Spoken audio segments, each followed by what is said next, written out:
Hello tout le monde et bienvenue dans un nouvel épisode de mon podcast Simple Parenthèse.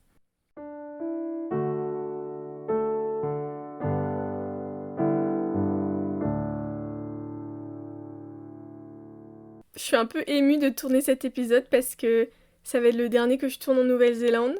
La fin de cette expérience approche à grands pas, elle n'est pas encore tout à fait terminée. Il nous reste encore une semaine. Mais là, la tristesse se fait ressentir. Et donc j'avais envie d'enregistrer cet épisode avant de rentrer. Parce que je sais qu'une fois rentrée en France, je n'aurai plus envie de repenser à toute cette expérience de A à Z et rentrer dans les moindres détails pour en faire un épisode. Donc j'ai voulu le faire avant que l'expérience se termine complètement et avant mon retour en France. Dans cet épisode, je vais donner des infos pratiques sur le PVT en Nouvelle-Zélande. Donc le permis vacances-travail avec lequel je suis partie. Je vais aussi donner mon avis un petit peu sur toute cette expérience et raconter quelques anecdotes qui me sont arrivées par-ci par-là. Et puis vous raconter le pourquoi du comment. Donc, let's go! J'ai même pas commencé l'épisode que je suis déjà essoufflée, je sais pas pourquoi. Bon allez, on commence! Donc j'ai un peu séquencé cet épisode en plusieurs parties. La première, ça va être l'avant-départ. Donc le tout début de toute cette expérience. Après le départ et l'arrivée, Queenstown, Christchurch, et puis quelques petites questions que j'ai posées en fin d'épisode, que je me suis posée à moi-même au final, pour y répondre toute seule. Donc comment m'est venue l'idée de partir en PVT en Nouvelle-Zélande? Alors, C'était quand? C'était en février-mars 2023, où j'étais en CDI dans un job qui ne me plaisait pas du tout. Et une fois, j'étais sur internet, j'avais pas de choses à faire, je m'ennuyais un petit peu, et puis j'ai commencé à regarder les PVT, parce que je savais ce que c'était, un permis vacances-travail, j'en avais déjà entendu parler, et j'ai commencé à regarder un petit peu tout ça. Je regarde la liste, où est-ce qu'on peut faire un PVT, parce qu'on ne peut pas le faire dans tous les pays. Il y avait l'Australie, la Nouvelle-Zélande, le Japon, Taïwan, des pays en Amérique latine, je sais plus lesquels, peut-être Colombie, Brésil, je sais plus trop exactement. Il y avait aussi Canada, mais Canada j'y suis déjà allée. Donc il y en avait quelques-uns. Et donc c'est un peu comme ça que je suis tombée sur la Nouvelle-Zélande. J'ai cliqué dessus, et je me dis non mais c'est pas possible Juliette, tu vas pas faire ça, c'est trop fou, c'est trop loin. C'est pas possible, c'est un pays anglophone, est-ce que tu vas le faire toute seule? Comment tu vas faire quoi? Et à ce moment-là, je me suis dit, là t'es en train de te dire ça, tu vas vraiment le faire. Comme si on me le disait, non mais Juliette, tu vas vraiment partir. Et quand tu seras là-bas, tu pourras repenser à ce moment où tu disais non mais c'était trop fou pour le faire, etc. Donc l'idée a commencé un petit peu à germer dans ma tête.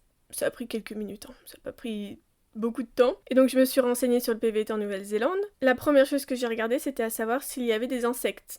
Parce que la Nouvelle-Zélande étant pas très loin de l'Australie, je ne voulais pas me retrouver avec des araignées mortelles et des insectes en tout genre dans ma salle de bain, quand j'ouvre la cuvette des toilettes, tout ça. Enfin, je veux pas avoir de frayeur dans ma vie quotidienne. Je voulais pas du tout ça.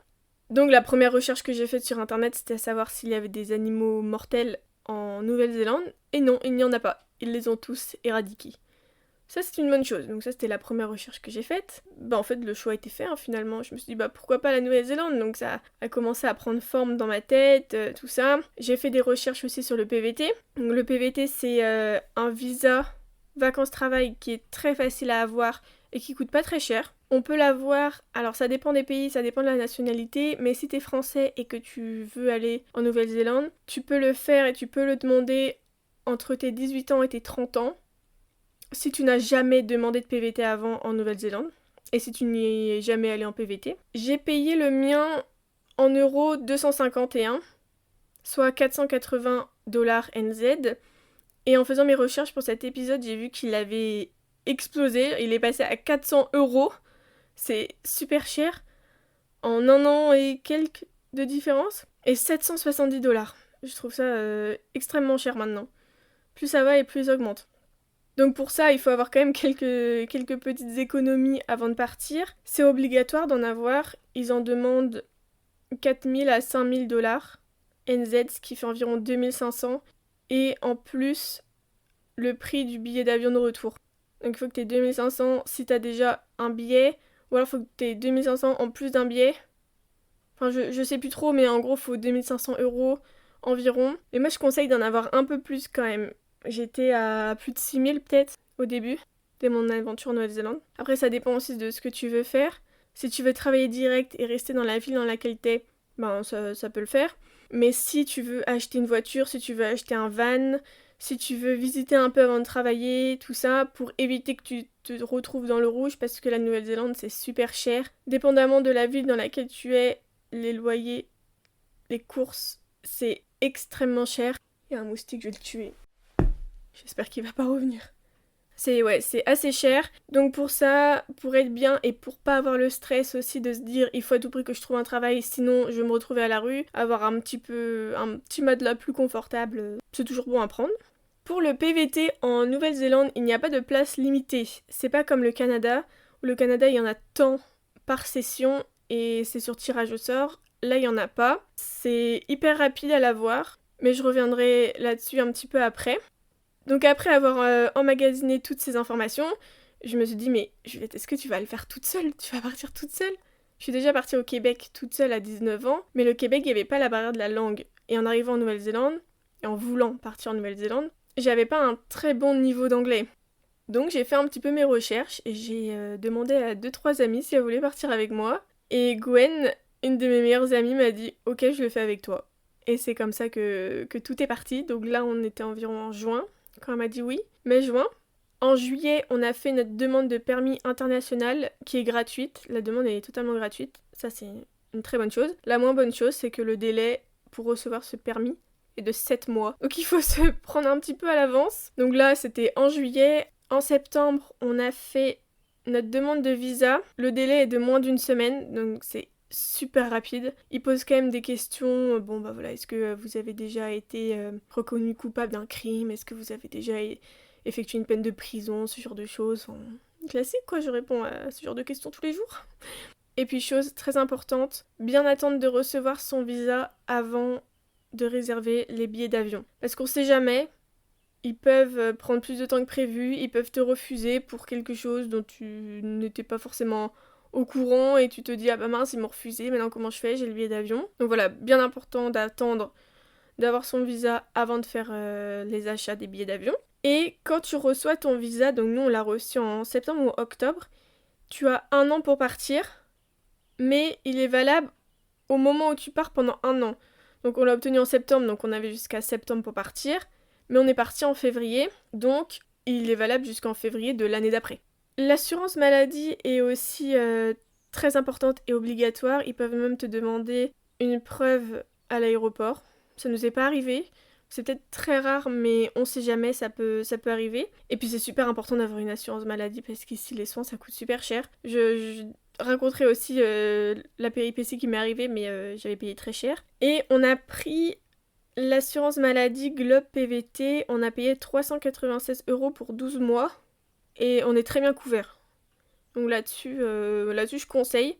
Très très bonne assurance, ma foi. Et donc, on a fixé une date de départ. On est parti en février 2024. Et avant ça, on a fait je ne sais combien d'allers-retours l'une chez l'autre pour faire des tests de valises, pour faire des tris de dressing. Parce que franchement, ça c'est un exercice à faire dans sa vie. Essayer de tout mettre, d'empaqueter toutes ses affaires dans des valises où tu dois respecter un certain poids.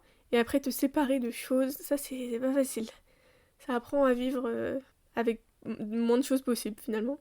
Donc pendant cette période-là, on a acheté les billets d'avion. Je sais plus quand on les a achetés, vers peut-être octobre, novembre. On a payé 1362 € avec Qatar Airways, mais on avait pris 10 kilos supplémentaires dans la valise pour avoir un total de 35 kilos. Et donc 10 kilos supplémentaires avec Qatar Airways, ça coûte 250 €. Quand j'ai vu ça, j'ai fait une descente d'organes. Comment c'est possible que ce soit aussi cher, les gars? Vous abusez, c'est même pas une valise complète de 25 kilos, c'est 10 kilos.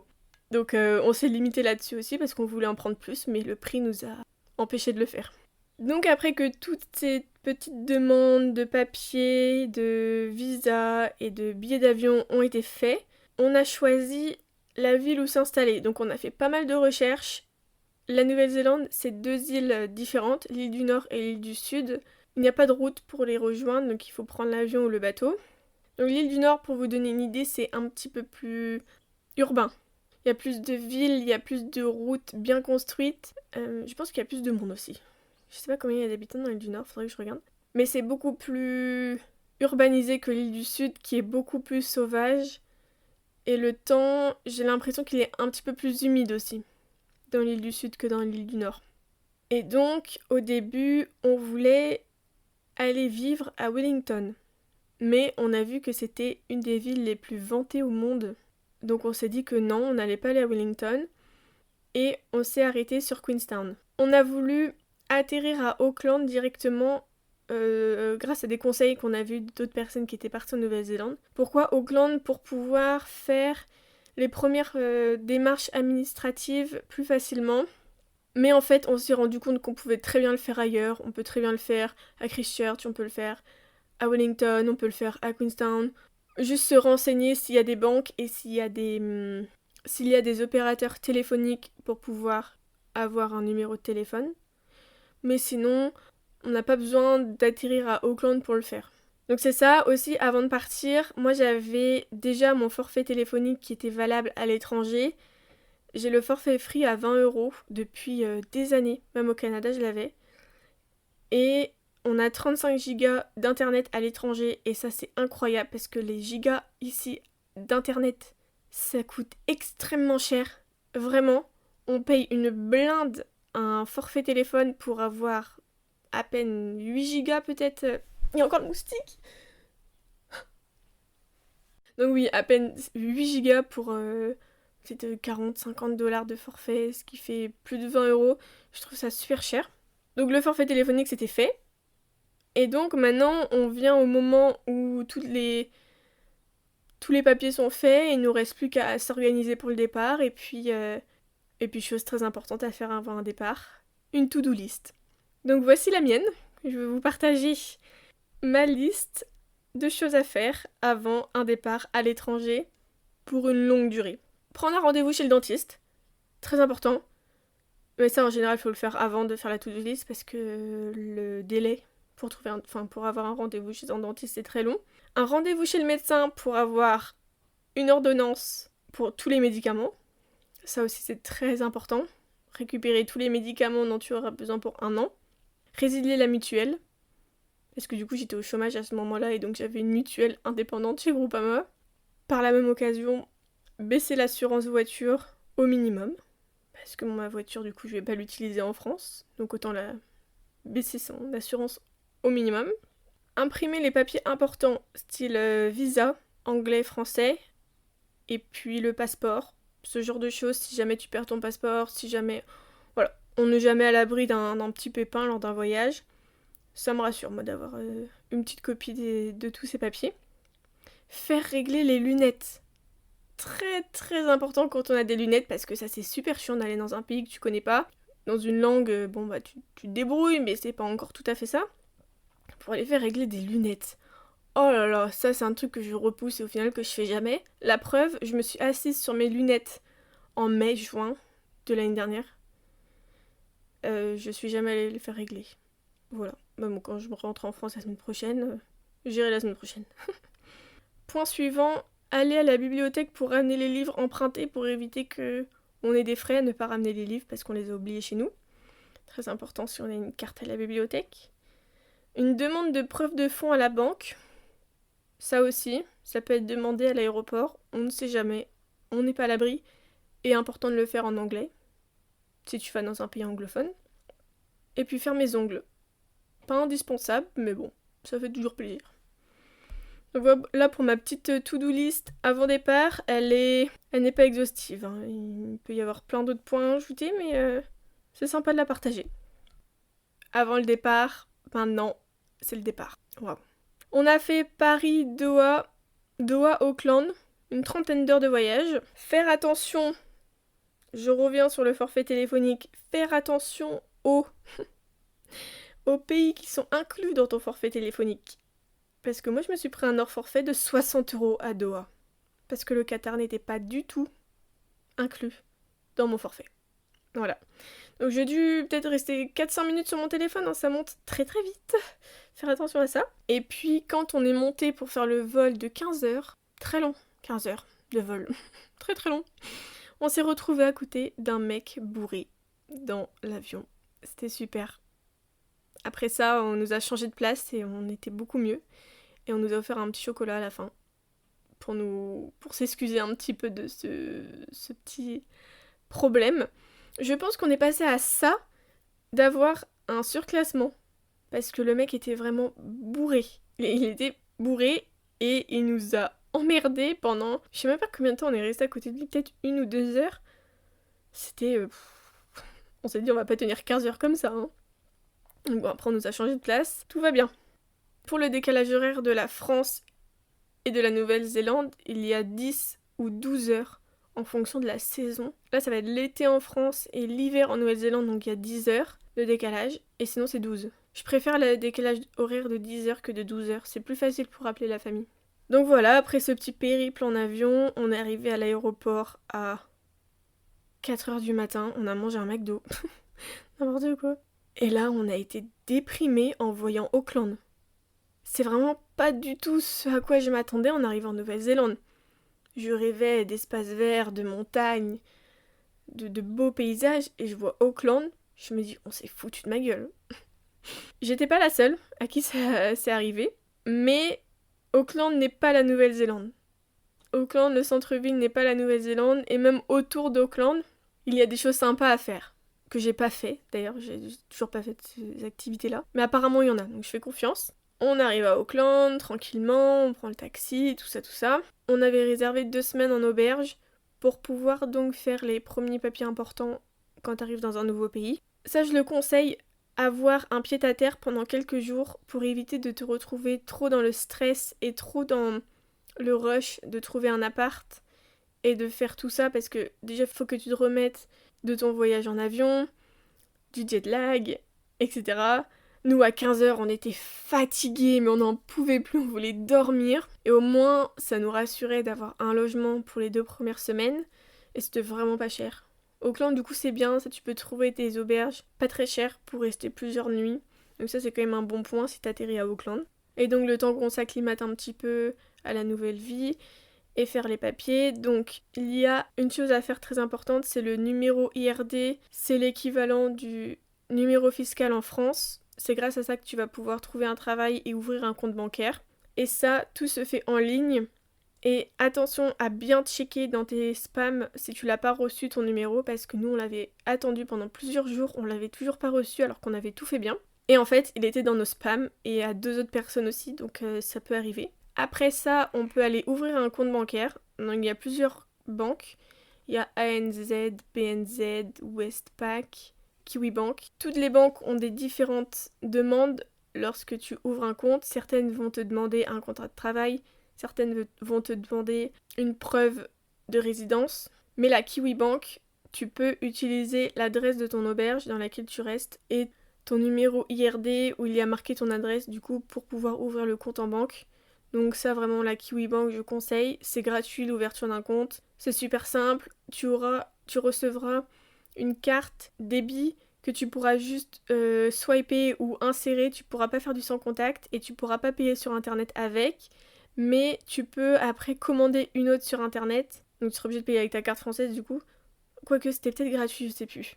Et après tu peux commander donc une autre carte, une Visa débit card, je sais plus comment ça s'appelle. Mais il y a une différence. Ah non, c'est FT Post pour la carte classique et une Visa débit card pour la Visa où tu peux après faire du sans contact et payer sur internet avec. Donc ça c'est super pratique pour ne pas avoir utilisé ta carte française quand tu veux acheter quelque chose en ligne. Si c'est pas gratuit, ça doit pas être très très cher. L'autre étape, ça a été après de trouver un opérateur téléphonique pour pouvoir avoir un numéro de téléphone et chercher un travail. Parce que le but au début c'était de trouver un travail. Donc il y a OneNZ, il y a Spark, et je pense qu'il y en a d'autres mais je sais plus lesquels.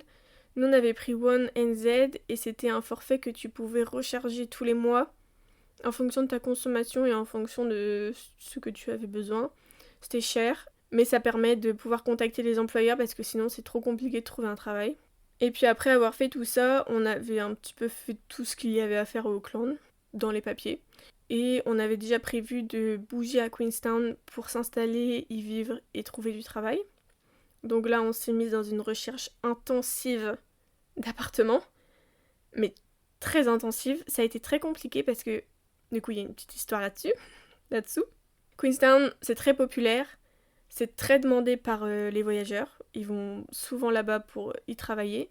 Et donc, plus t'as demande de logement, plus tu peux avoir d'arnaques. On a failli perdre 5 000 $.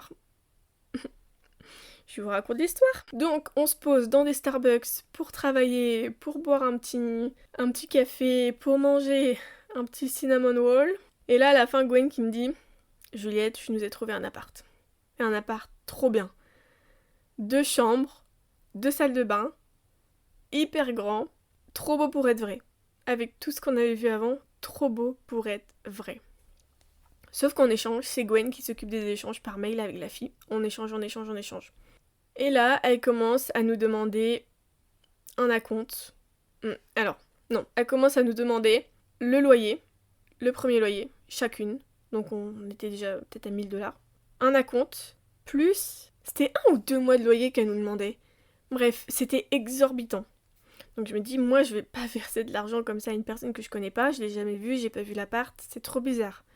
Je demande à Gwen de lui demander une photo de son passeport. Elle nous envoie un passeport périmé. Donc je me dis, déjà, bizarre. Il y a trop de trucs qui vont pas, là moi je fais pas confiance, c'est trop bizarre.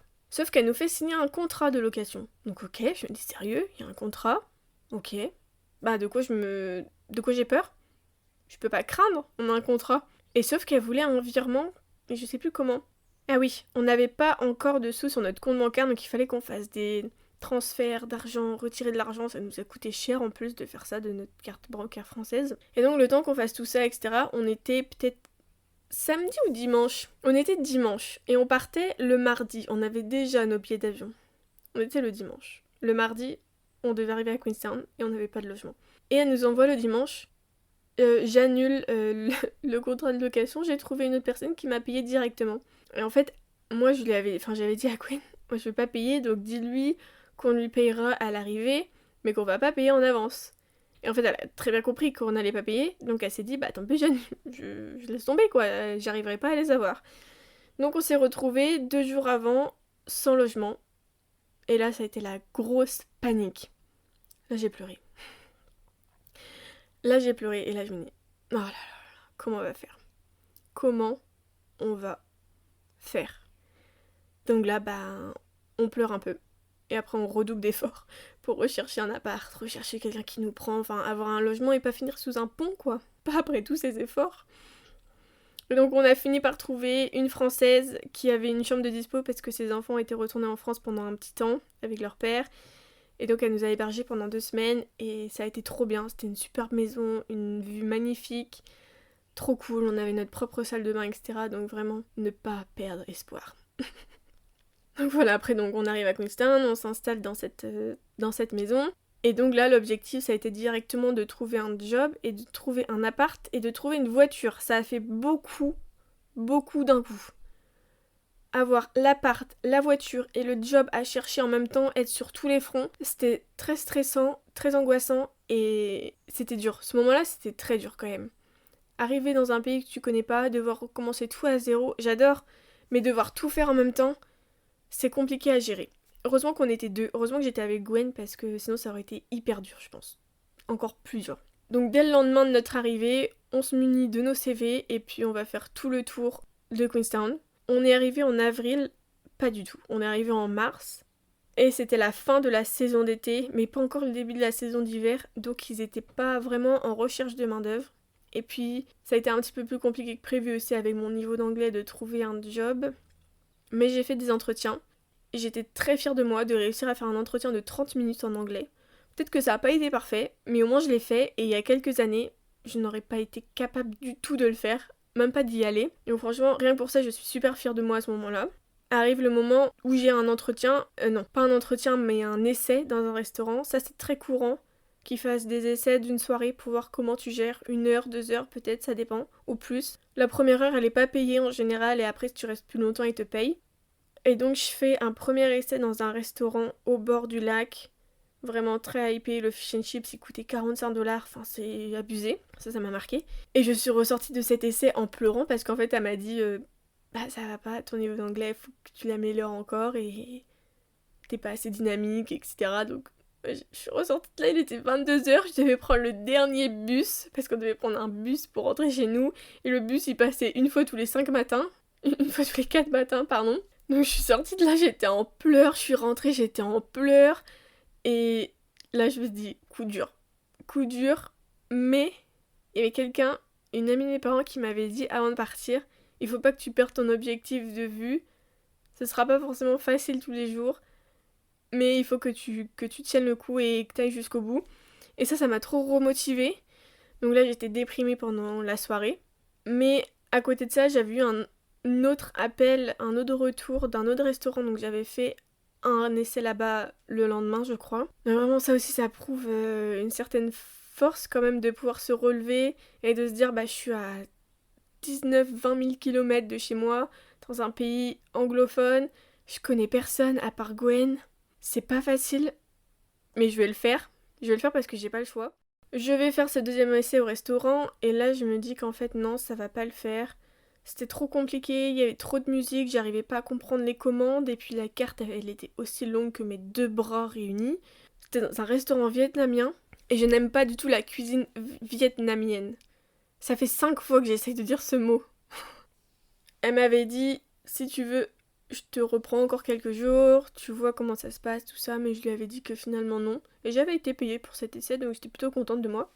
Et c'est à ce moment-là où je me suis dit qu'en fait il fallait que je cherche une famille pour être au pair. Mais tout ça, je l'ai raconté dans mon épisode précédent. Si ça vous intéresse d'avoir tout mon parcours et tout le processus de comment, pourquoi j'ai été au pair, mon quotidien, ce qui m'a plu, ce qui m'a pas plu, je vous renvoie vers l'épisode de la semaine dernière, mon expérience de fille au pair. Je vais pas en parler dans cet épisode. Donc après ces 2 essais au restaurant, je commence à chercher une famille pour être au pair. Et puis il y avait aussi le côté où il fallait prendre une voiture. Et on a trouvé une voiture. On voulait pas de van, parce que nos copains devaient arriver en septembre. Et après on allait faire nos expériences chacune de notre côté. Mais là on n'avait pas besoin de van, on avait juste besoin d'une voiture. On a acheté une voiture à une Française qui rentrait en France. On l'a acheté 3800$. C'était une petite voiture, petite essence, qui consomme pas beaucoup de kilomètres. Vraiment très, très sympa. Il y a deux choses Enfin, il y a une chose très importante pour la voiture, c'est de checker le WOF.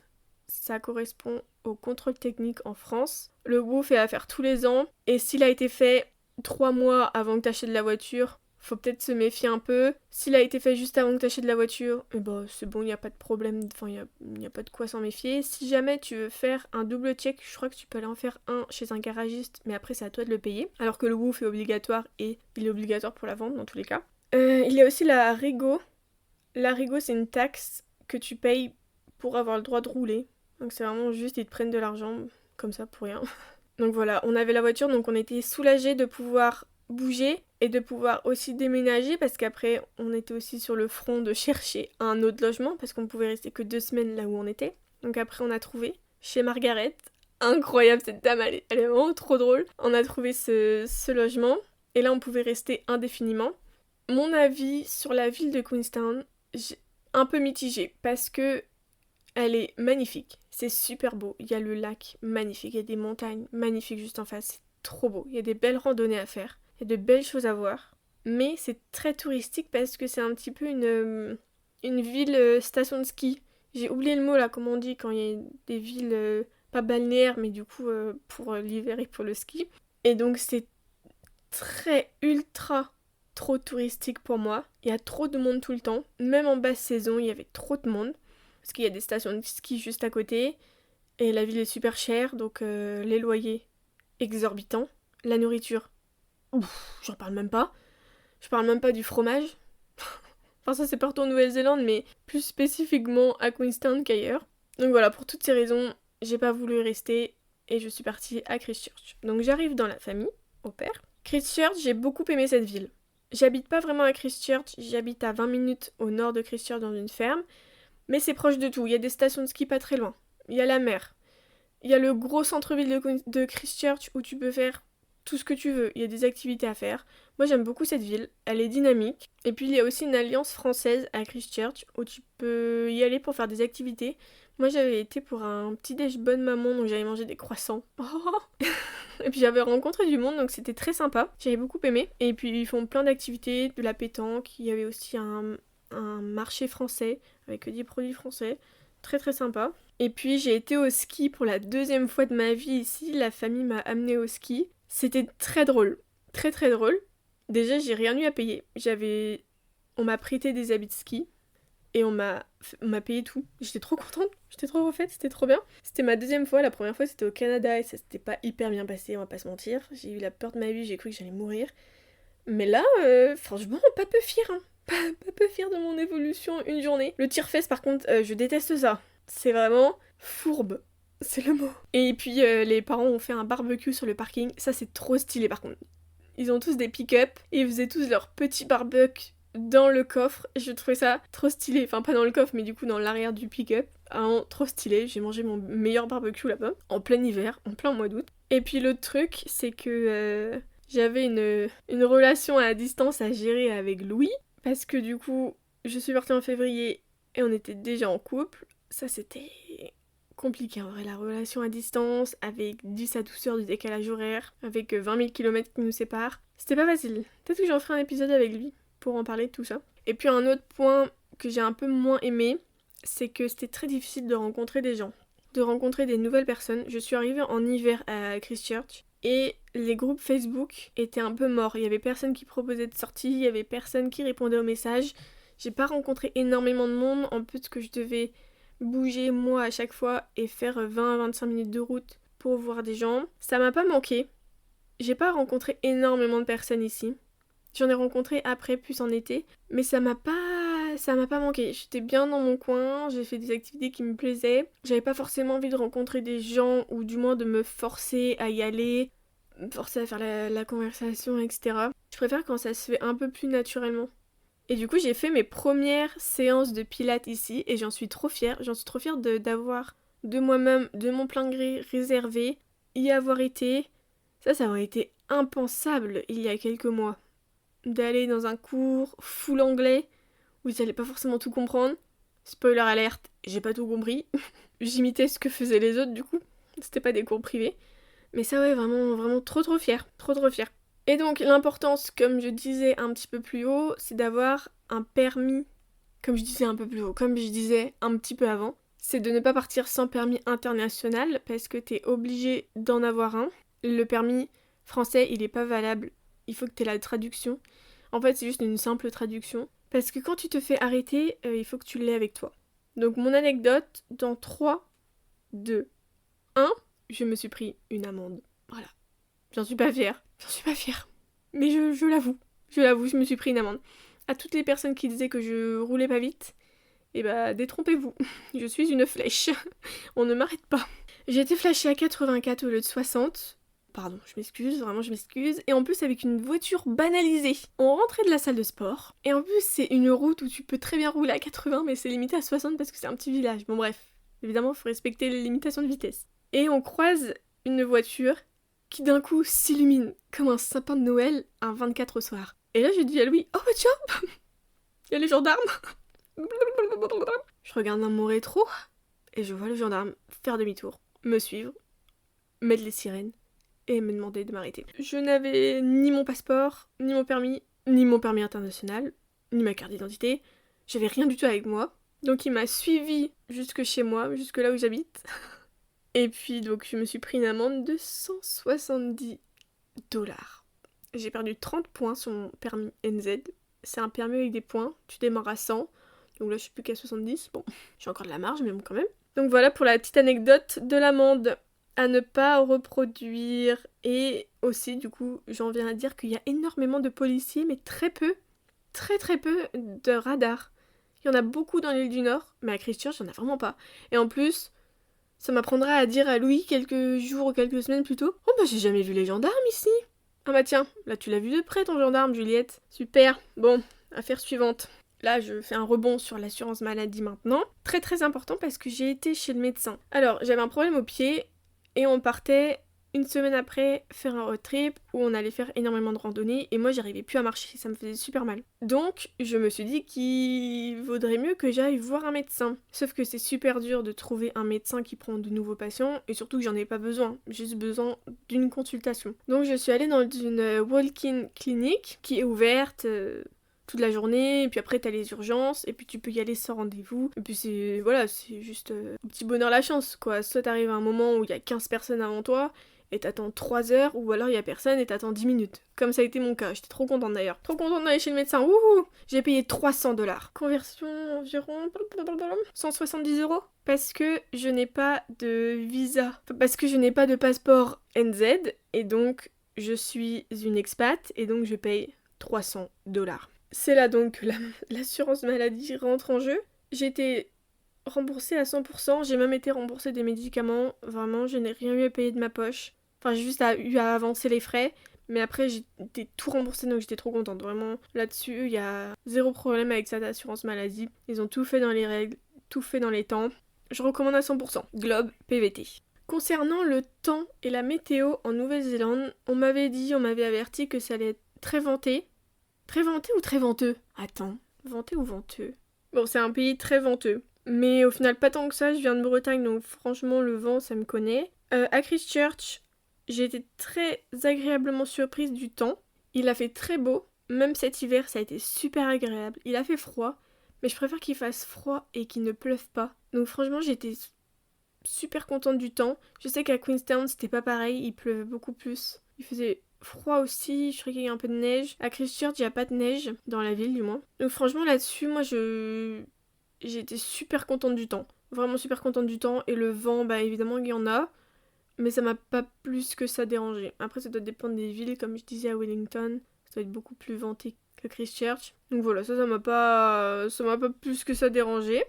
Après avoir acheté la voiture avec Gwen en avril de l'année dernière, là on vient de la vendre la voiture. Donc on a été très très très sollicité pour la voiture. Je sais que pour vendre un van avant l'hiver c'est plus compliqué, mais vendre une voiture qui peut servir autant à des voyageurs qu'à des locaux, non, on a eu une cinquantaine de messages peut-être, c'est Louis qui gérait tous les messages, il en avait par-dessus la tête tellement on avait beaucoup de messages, beaucoup de demandes. Donc on a vendu la voiture, on était contents. Enfin, elle est encore avec nous là, on va la déposer bientôt, mais on est content de l'avoir vendue. Si jamais vous voulez rester plus longtemps en Nouvelle-Zélande, parce que quand on part en Nouvelle-Zélande, on sait quand on part, on sait pas quand on revient. Moi, je voulais pas partir fin février. Je veux toujours pas partir la semaine prochaine, mais bon, ça c'est une autre histoire. Il y a deux options, enfin il y en a plus, mais c'est les deux options les plus courantes.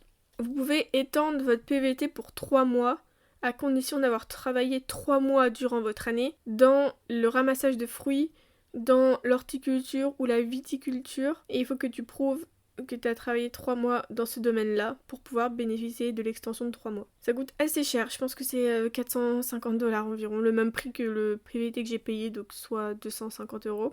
Mais ça c'est l'option la moins chère. L'option que j'ai faite, c'est le Visita Viseur. Et non, le visa visiteur. Le visa visiteur que j'ai payé l'équivalent d'un demi-rein environ. Parce que je ne voulais pas rentrer en février, donc j'ai prolongé. J'ai pas prolongé, mais j'ai fait une autre demande de visa, le visiteur visa. Tu peux, avec ce visa, rester, mais que pour voyager, tu ne peux pas travailler. Il coûte un bras entier. J'ai eu pour 1000 $ de frais. 1000 $ de frais. J'ai payé plus de environ 570 € au total. Il demande des preuves de fonds que tu peux rester encore pendant tant de mois sans travailler en Nouvelle-Zélande. Il faut que tu envoies des preuves que tu vas voyager. Donc j'ai envoyé des itinéraires de road trip dans ma demande faite sur Maps en capture d'écran. Non mais ça ressemblait à rien. Bref, ça a marché, je l'ai eu. Et donc ouais, tu peux pas travailler. Donc c'est bien si t'es au pair et qu'ils te payent en cash. Je dis pas que c'est mon cas, mais voilà. Et puis tu peux continuer à voyager, continuer à explorer si t'as pas eu le temps de tout faire en Nouvelle-Zélande en un an en PVT. Mais voilà, ce visa, il est vraiment pour voyager et pas pour travailler. Il y en a d'autres options, tu peux avoir un sponsor avec une entreprise qui te sponsorise et pour laquelle tu vas travailler tout au long de ta sponsorisation. Si tu casses cette sponsor, tu seras obligé de rentrer et tu peux donc pas travailler pour un autre employeur. Ce sera vraiment lui ou rien. C'est bien si t'as déjà travaillé pour lui, tu sais que ça va bien se passer. C'est un peu plus risqué si tu sais pas trop dans quoi tu t'embarques et que tu dis ben là je le fais mais je suis pas sûre que ça me plaise. C'est un peu plus risqué mais bon, c'est au choix de chacun. Ou alors il y a une autre option, c'est tu restes avec un partenaire. Bah du coup faut qu'il soit néo-zélandais. Enfin, faut que tu Tu peux te faire sponsoriser par un employeur et aussi par un résident NZ. Mais là, il devient responsable de toi légalement. Et si tu commets des fraudes, si tu commets des délits, ou si tu as des frais médicaux qui s'élèvent à je ne sais combien, c'est lui qui devra tout payer pour toi. Donc à voir si tu trouves quelqu'un qui serait ok de le faire. Bon, voilà. Et sinon, donc, comment ils sont les Néo-Zélandais? Comment sont les Kiwis? Moi, je les ai adorés. Ils sont super aidants, ils sont gentils et ils font la discussion très facilement. Ça se voit qu'ils s'intéressent à ta vie. Ça se voit qu'ils sont intéressés et qu'ils posent des questions en fait. Ils sont pas là en train de subir la vie, ils sont pas là déprimés d'être sur cette terre. Ils sont contents et puis j'adore le fait qu'il n'y ait pas de vouvoiement, donc il y a un côté très friendly. J'ai l'impression que tout le monde est pote ou que voilà, même s'il y a quand même des distances évidemment, mais t'es beaucoup plus ouvert à discuter avec quelqu'un que quand t'es en Nouvelle-Zélande que quand t'es en France. Même s'il y a quelques exceptions évidemment comme partout, quelques personnes qui vont pas du tout faire d'efforts pour comprendre ce que tu dis. L'autre jour, je vais au cinéma, je lui ai demandé popcorn, il a pas compris, je lui ai répété 3 fois, après il a fait ah, popcorn. Oui, c'est exactement ce que je viens de dire. Je suis au cinéma, tu veux que je demande quoi d'autre? Mais ça, c'est vraiment une exception sur je ne sais combien de personnes. Donc là-dessus, franchement, ils sont trop sympas. Vraiment trop sympas. Et ils font même du small talk tout le temps. Tout le temps. J'adore. J'adore, je les adore, je les kiffe. Je les aime. Et la vie en Nouvelle-Zélande, j'ai beaucoup aimé, ça va trop me manquer. L'accent est compliqué à comprendre parce qu'ils disent i au lieu de e. Enfin, des exemples tout cons. Left pour dire gauche, ils vont dire lift. Sauf que lift, pour moi, c'est un ascenseur.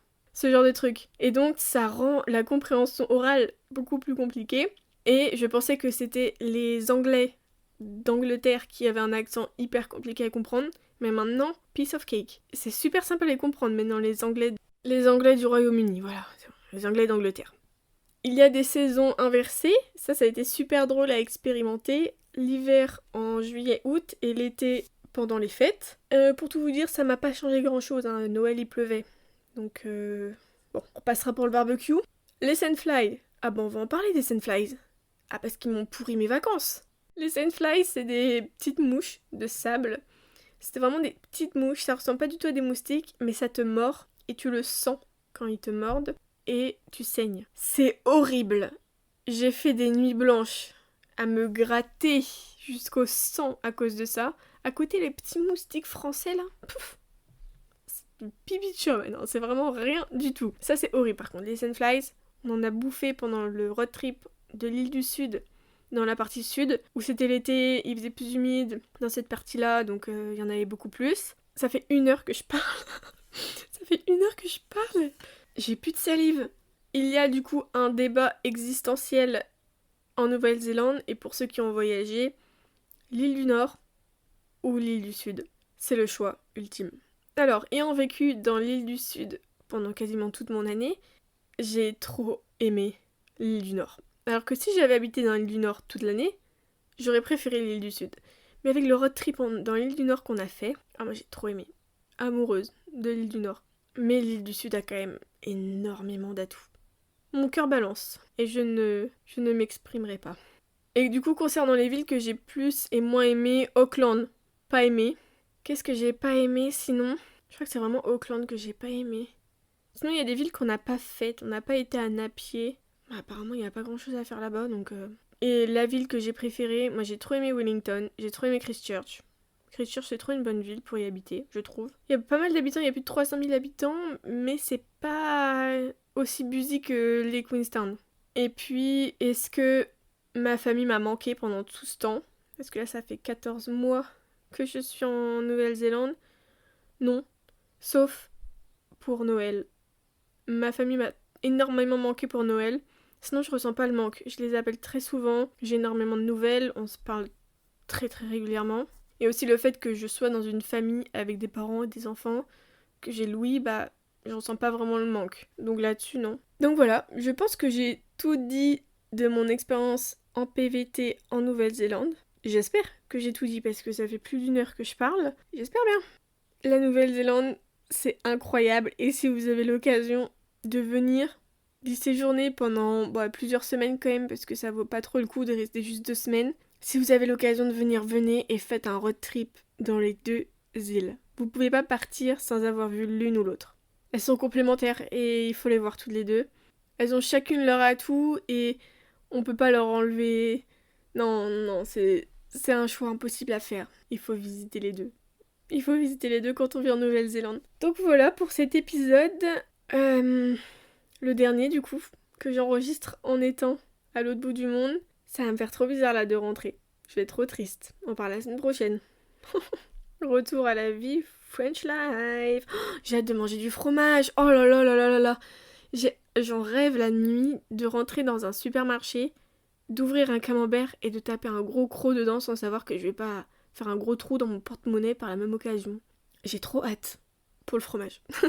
Non mais je suis quand même contente de rentrer. Mais bon voilà. Bon écoutez, si cet épisode vous a plu, n'hésitez pas à m'envoyer un petit message, ça me fait trop plaisir. J'ai eu des retours du podcast et ça me fait trop plaisir, vraiment. Je suis trop contente. Et puis me laisser une petite note sur Spotify si l'envie vous dit. Ça se dit ça si l'envie vous... Bon bref, voilà. On va se laisser là-dessus. À dans 2 semaines. Ciao ciao.